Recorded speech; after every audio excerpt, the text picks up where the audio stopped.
Comentário da semana com Álvaro Pereira. Em mais uma terça-feira, hoje dia 6 de julho do ano de 2021, está entrando no ar mais um Comentário da Semana em nosso estúdio. Clarice Bernardes, bom dia. Bom dia, Pedro Cunha, bom dia a todos os ouvintes da Rádio Gerais FM, uma ótima terça-feira pra gente. Obrigado, seja bem-vindo também, Álvaro Pereira, em mais um Comentário da Semana. Bom dia, Pedro, bom dia, Clarice, bom dia, ouvintes da Gerais FM. Bom dia. Bom, Álvaro, nesta terça-feira, nessa edição do nosso Comentário da Semana, a gente fala sobre economia, né? Começando a falar sobre a prorrogação do auxílio emergencial. Este auxílio que vem ajudado e auxiliado muitos brasileiros diante desse cenário de pandemia.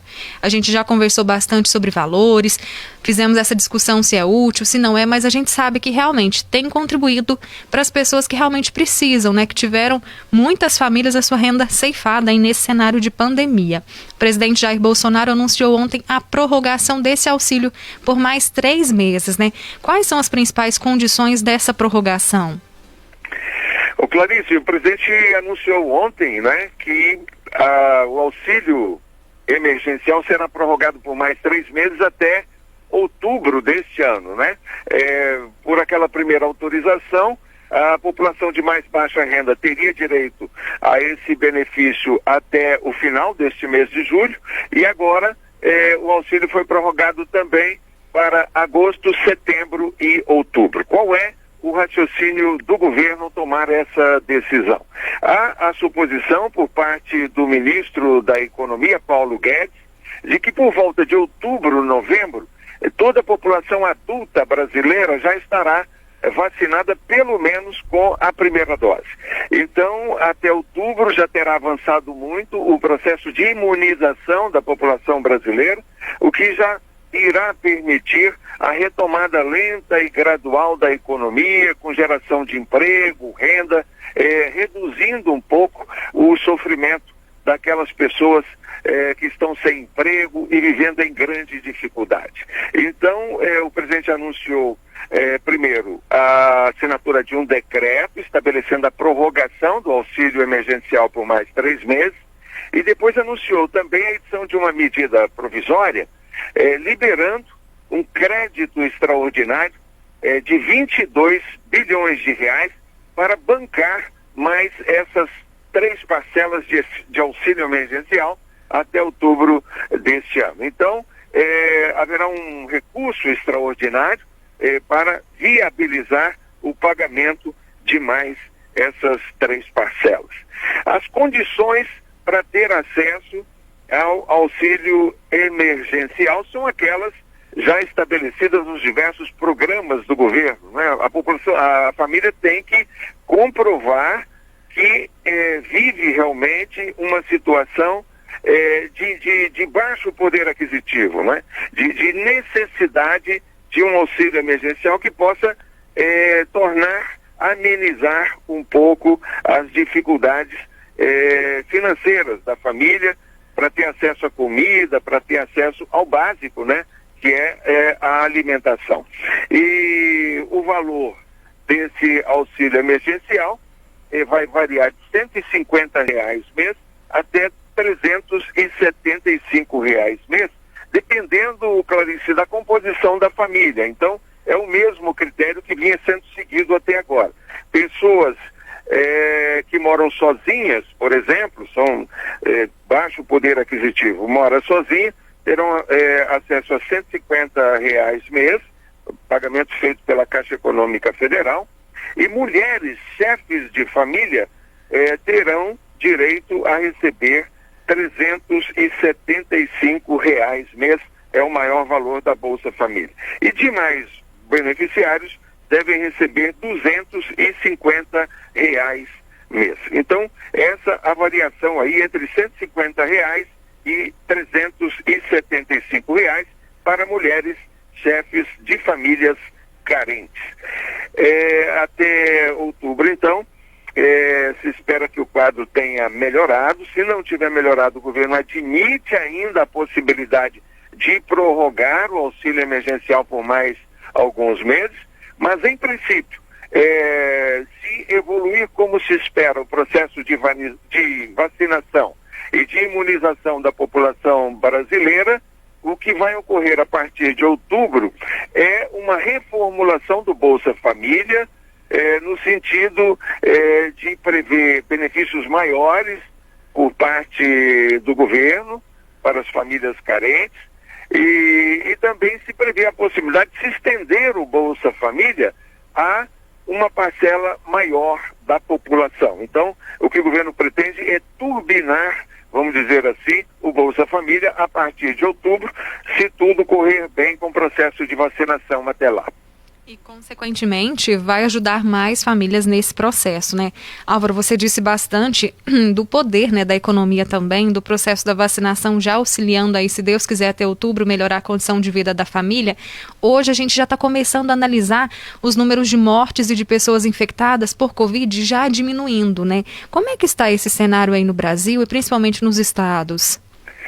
Sem dúvida, Clarice, a gente já começa a perceber finalmente, né, porque estava demorando a acontecer isso no Brasil, que o processo de vacinação já começa a provocar efeitos nos números da Covid, efeitos positivos nesse número. E a gente percebe que tem aumentado também o número de pessoas vacinadas por dia, o que é bom. Mostra que tem havido uma oferta maior de vacinas nos últimos dias, né? Tornando mais veloz o processo de imunização, e isso já vai impactando de alguma forma nos números e também na economia. Os números de ontem mostravam isso muito claramente, né? Porque já tínhamos ali 103 milhões de doses aplicadas, né? Primeira e segunda dose, e nós tínhamos já 76 milhões de brasileiros que já haviam tomado a primeira dose e 27 milhões que já haviam tomado também a segunda dose, completando o processo de imunização. Então já temos aí cerca de 36% da população tendo recebido a primeira dose, portanto, isso já representa muito em termos de imunização, porque algumas vacinas já imunizam, né, de forma bastante expressiva já na primeira dose. E 13%, em torno de 13% da população, completando 13%, de brasileiros que já tomaram as duas doses da vacina. A gente percebia também nos números de ontem, né, nas últimas 24 horas, apenas o número de mortes tinha caído para 754 pessoas mortas por coronavírus e 25 mil casos registrados. Uma queda significativa. É claro que ainda é muito grande o número de mortes e de infectados. Não deixa de ser alarmante. São 754 pessoas que perderam a vida nas últimas 24 horas.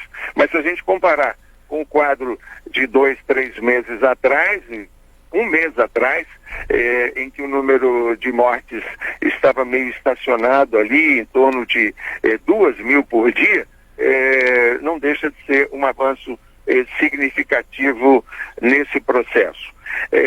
Em relação aos estados, o que a gente percebe é que os estados, mais ou menos, vêm acompanhando a média nacional, tanto em número de mortes quanto em número de casos de Covid. Mas a gente percebe, no caso de Minas Gerais, por exemplo, é um caso típico, e vem acompanhando a média nacional.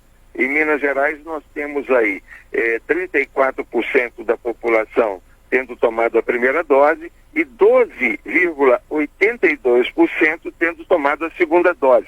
Números muito parecidos com a média nacional. Agora, alguns estados têm conseguido se destacar porque estão indo muito além da média nacional. Isso certamente graças a uma gestão muito eficaz na área de saúde, né? Chama atenção muito especialmente os casos, por exemplo, do Espírito Santo.